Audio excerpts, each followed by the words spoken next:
Hello viewers, welcome to my channel. আজি আমি এটো ভিডিওত যোৱা 15 তাৰিখে হৈ যোৱা গ্ৰেড 3 এক্সামৰ কোৱেশ্চন পেপাৰটো ডিসকাশন কৰিম। তো আপোনালোকে ভিডিওটো সম্পূৰ্ণ চাই লওক আৰু ক্ৰস চেক কৰি লওক কোনে কিমান নম্বৰ পাইছে। তো আজিৰ ভিডিওৰ প্ৰথম কোৱেশ্চনটো হৈছে আহোম সাম্ৰাজ্যৰ শেষৰটো ৰাজধানী কি আছিল? What was the last capital of Ahom kingdom? তো ইয়াৰ কাৰেক্ট এনসাৰটো হৈছে option B Jorhat. Next second number কোৱেশ্চনটো হৈছে শ্ৰীমন্ত শংকৰদেৱৰ বুঢ়ী আইতাকৰ নাম কি আছিল? What was the name of Srimanta Shankardeva's grandmother? So, here correct answer to is option C, Kherhoti. Next question number 3. Mohihuror Hinghorupe kun janajat asile? Who was known as the Lion of Mysore? So, here correct answer to is option D, Tipu Sultan. Next question number 4. Bharatborkhor kuntu rajyot Jallianwala Bagh sthito? Which state of India has Jallianwala Bagh? So, here correct answer to is option A, Punjab. Next question number 5. দ্বিতীয় বিশ্বযুদ্ধৰ সময়ত নিম্নলিখিত কোনখন দেশ অসগোটৰ অংশীদাৰ আছিল? Which of the following countries was a part of the Axis group during the World War II? তো ইয়াৰ কাৰেক্ট অ্যান্সাৰটো হৈছে option B Japan. Next question number 6. Angkor Wat ধ্বংসাৱশেষটো কোনটো দেশৰ? তো ইয়াৰ কাৰেক্ট অ্যান্সাৰটো হৈছে option D Cambodia. Next question number 7. নিম্নলিখিত কোনবোৰ দেশৰ হৈতে অসমে আন্তৰ্জাতিক সীমান্ত ৰেখা স্পৰ্শ কৰে? তো ইয়াৰ কাৰেক্ট অ্যান্সাৰটো হৈছে অপশন সি বাংলাদেশ আৰু ভুটান। Next question number 8. যদি এখন বিমান চেন্নাইৰ পৰা গুৱাহাটীলৈ পোনে পোনে উৰি আহি আছে তেন্তে বিমানখন কোনটো দিশলৈ উৰি আছে? তো অপশন 4টাৰ ভিতৰত ইয়াৰ কাৰেক্ট অ্যান্সাৰটো হৈছে অপশন এ দক্ষিণৰ পৰা পূবলৈ। সাউথৰ পৰা ইষ্টলৈকে আহি আছে। Next question number 9. ভাৰতৰ আটাইতকৈ পশ্চিমত থকা ৰাজ্য কোনখন? তো ইয়াৰ কাৰেক্ট অ্যান্সাৰটো হৈছে অপশন ডি গুজৰাট। তো গুজৰাট হৈছে ভাৰতৰ আটাইতকৈ পশ্চিমত থকা ৰাজ্য। Next question number 10. নিম্নলিখিত কোনটো শৃংগ হিমালয়ৰ অন্তৰ্গত নহয়? তো ইয়াৰ কাৰেক্ট অ্যান্সাৰটো হৈছে option D Kamet. Next question number 11. কোন মহাদেশৰ সমীপৰ সাগৰত বৃহৎ প্ৰবাল প্ৰাচীৰ অৱস্থিত? তো ইয়াৰ কাৰেক্ট অ্যান্সাৰটো হৈছে option B Australia. Next question number 12. নিম্নলিখিত কোনটো দক্ষিণ আমেৰিকাৰ এক পৰ্বতমালা? তো ইয়াৰ কাৰেক্ট অ্যান্সাৰটো হৈছে option A Andes. Next question number 13. সাগৰৰ তলিত হোৱা আগ্নেয়গিৰি উদগীৰণ অথবা ভূমিকম্পই সৃষ্টি কৰা বৃহৎ ঢৌ কি কোৱা হয়? তো ইয়াৰ কাৰেক্ট অ্যান্সাৰটো হৈছে অপশন এ সুনামি বুলি কোৱা হয়। Next question number 14. ৰাজ্যসভাৰ অধ্যক্ষ কোন হয়? তো ইয়াৰ কাৰেক্ট অ্যান্সাৰটো হৈছে অপশন বি উপৰাষ্ট্ৰপতি the vice president. Next question number 15. ভাৰতৰ ৰাষ্ট্ৰপতিক কোনে শপত পাঠ কৰোৱায়? তো ইয়াৰ কাৰেক্ট অ্যান্সাৰটো হৈছে অপশন সি উচ্চতম ন্যায়ালয়ৰ মুখ্য ন্যায়াধীশ chief justice of India CJI। Next question number 16. নিম্নলিখিত অসমৰ বাদ্যযন্ত্ৰসমূহৰ সাধাৰণতে বাঁহেৰে নিৰ্মিত। অপশন 4টাৰ ভিতৰত ইয়াৰ কাৰেক্ট অ্যান্সাৰটো হৈছে অপশন ডি টকা। Next question number 17. টুকলাই চাহ গৱেষণা কেন্দ্ৰ ক'ত অৱস্থিত? তো ইয়াৰ কাৰেক্ট অ্যান্সাৰটো হৈছে option A Jorhat. Next question number 18. Govind Bhavan কাৰ্যালয়ৰ এটা গোট গীতা প্ৰেছ কোনখন ৰাজ্যত অৱস্থিত? তো ইয়াৰ কাৰেক্ট অ্যান্সাৰটো হৈছে অপশন ডি উত্তৰ প্ৰদেশত অৱস্থিত। Next question number 19. ভাৰতীয় সংসদত কোনো এটা দিনৰ অধিৱেশন আগতীয়া জাননী অবিহনে প্ৰশ্ন বিষয় আদি উত্থাপন কৰিবৰ বাবে ধাৰ্য কৰি থোৱা 1 ঘণ্টা সময়ক কি বুলি জনা যায়? তো ইয়াৰ কাৰেক্ট অ্যান্সাৰটো হৈছে শূন্যকাল 0 আৱাৰ। Next question number 20. নীতি আয়োগৰ অধ্যক্ষ কোন হয়? তো ইয়াৰ কাৰেক্ট অ্যান্সাৰটো হৈছে অপশন বি প্ৰধানমন্ত্ৰী the prime minister of India. Next question number 21. Numaligarh শোধনাগাৰ অসমৰ কোনখন জিলাত অৱস্থিত? তো ইয়াৰ কাৰেক্ট অ্যান্সাৰটো হৈছে অপশন সি গোলাঘাট জিলাত অৱস্থিত। Next question number 22. আন্তৰ্জাতিক উৎসৱ কুল্লু দশেৰা কোনখন ৰাজ্যত পালন কৰা হয়?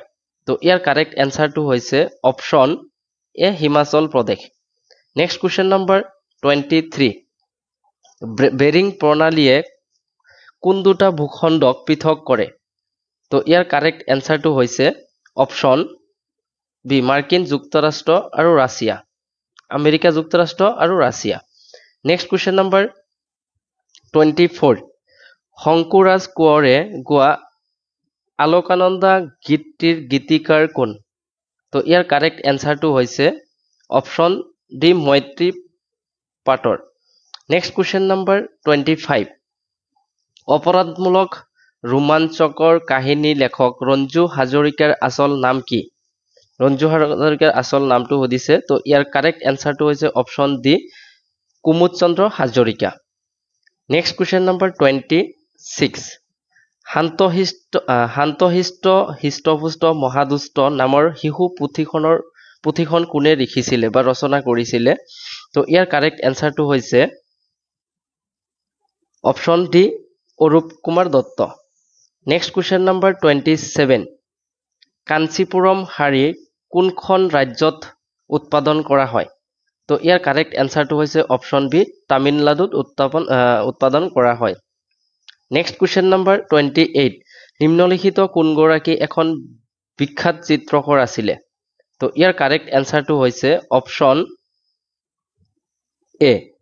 অপচন এ vintage Ben গক next question number 29 অসমৰ তানিয়া চৌধুৰী আৰু নয়নমণি শইকীয়াই কোনবিধ খেলত ভাৰতক প্ৰতিনিধিত্ব কৰে তো ইয়াৰ কাৰেক্ট এনসাৰটো হৈছে অপচন এ লন বল নেক্সট কুৱেশ্যন নম্বৰ 30 বেডমিণ্টন খেলুৱৈগৰাকীক চিনাক্ত কৰক তলত অপচন দিয়া আছে তলৰ অপচনৰ কোনটো বেডমিণ্টন খেলুৱৈ হয় এইটো বহুত সহজ কুৱেশ্যন আপোনালোকে কমেন্ট কৰি এইটো কুৱেশ্যন কমেন্ট সেকশনত জনাই দিব নেক্সট কুৱেশ্যন নম্বৰ 31 2020 চনৰ টকিঅ' অলিম্পিকত ভাৰতে কোনবিধ খেলত কোনো পদক লাভ কৰা নাছিলে তো ইয়াৰ কাৰেক্ট এনসাৰটো হৈছে option C taekwondo next question number 32 বাৰ্ষিক প্ৰতিযোগিতাৰ শৃংখলা ডায়মণ্ড লীগ কোনবিধ খেলৰ সৈতে জড়িত তো ইয়াৰ কাৰেক্ট এনসাৰটো হৈছে option D track and field events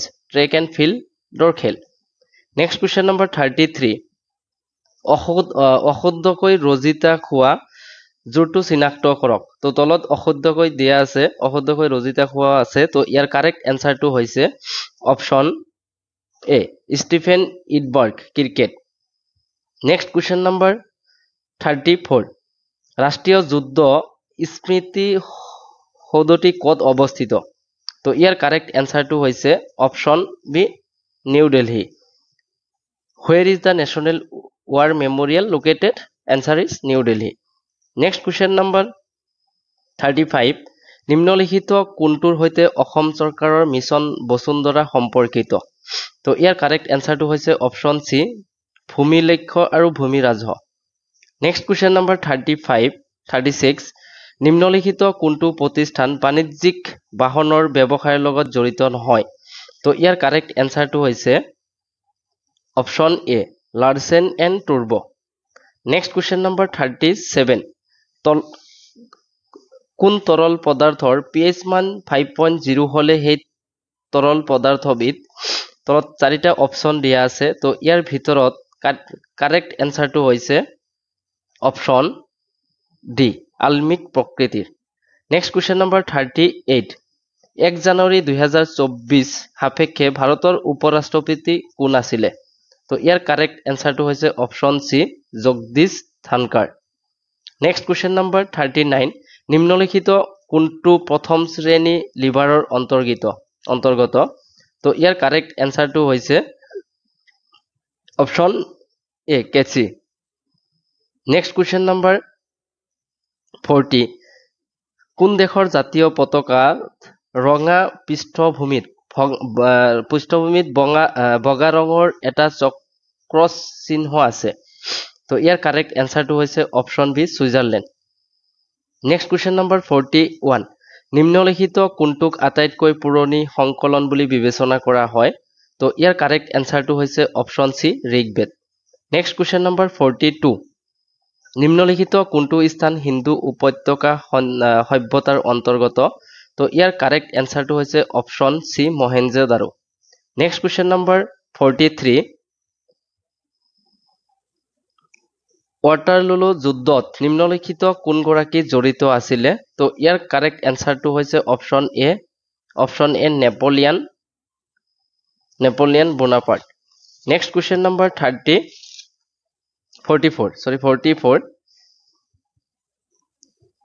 Bhairabkunda নিম্নলিখিত কোনটো বিকল্পৰ ত্ৰিসংযোগী স্থান তো ইয়াৰ কাৰেক্ট এনসাৰটো হৈছে অপচন বি অসম ভূটান আৰু Arunachal Pradesh next question number 45 নিম্নলিখিত কোনবিধৰ সোৱাদ সচৰাচৰ লুণীয়া হয় তো ইয়াৰ কাৰেক্ট এনসাৰটো হৈছে অপচন ডি সাগৰীয় পানী নেক্সট কুৱেশ্যন নম্বৰ 46 নিম্নলিখিত কোন পৰ্বতমালা উত্তৰ পূব ভাৰতত অৱস্থিত তো ইয়াৰ কাৰেক্ট এনসাৰটো হৈছে অপচন এ বৰাইল পৰ্বতমালা নেক্সট কুৱেশ্যন নম্বৰ 47 নিম্নলিখিত কোনটো উক্তি অশুদ্ধ তো ইয়াত চাৰিটা অপচন দিয়া আছে তো ইয়াৰ কাৰেক্ট এনসাৰটো হৈছে অপচন বি হৈছে অশুদ্ধ মালদ্বীপ ভাৰতৰ এখন কেন্দ্ৰীয় শাসিত ৰাজ্য এটো অশুদ্ধ হয় নেক্সট কুৱেশ্যন নম্বৰ 48 কোনখন মহাদেশৰ মাজেৰে বিক্ষুভ ৰেখা মকৰ ক্ৰান্তি ৰেখা আৰু কৰ্কট ক্ৰান্তি ৰেখা পাৰ হৈ গৈছে তো ইয়াৰ কাৰেক্ট এনসাৰটো হৈছে অপচন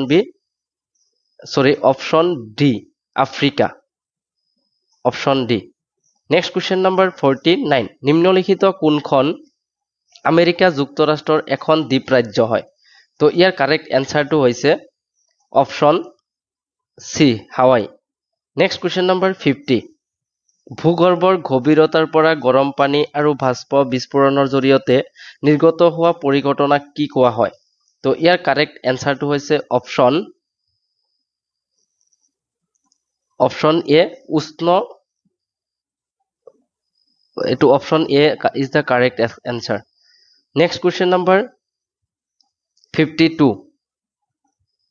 নিম্নলিখিত কোনটো ভাৰতৰ সংবিধানৰ উপাদান নহয় তো ইয়াৰ কাৰেক্ট এনসাৰটো হৈছে অপচন বি কেন্দ্ৰৰ নিৰ্দেশনাত্মক অধিকাৰ নেক্সট কুৱেশ্যন নম্বৰ 52 মূল্যৰ স্তৰৰ ক্ৰমাগত বৃদ্ধিক কি কোৱা হয় তো ইয়াৰ কাৰেক্ট এনসাৰটো হৈছে অপচন ডি ইনফ্লেশ্যন মুদ্ৰাস্ফীতি নেক্সট কুৱেশ্যন নম্বৰ 53 ৰাষ্ট্ৰীয় গ্ৰাম্য জীৱিকা অভিযান DNRLM ডে কি বুজায় তো ইয়াৰ কাৰেক্ট এনসাৰটো হৈছে option B next question number 54 নিম্নলিখিত কোনখন উপন্যাস পদ্মশ্ৰী ৰংবং তেৰাঙে ৰচনা কৰিছে তো ইয়াৰ কাৰেক্ট এনসাৰটো হৈছে অপচন বি অসমত যাৰ হেৰাল সীমা নেক্সট কুৱেশ্যন নম্বৰ 55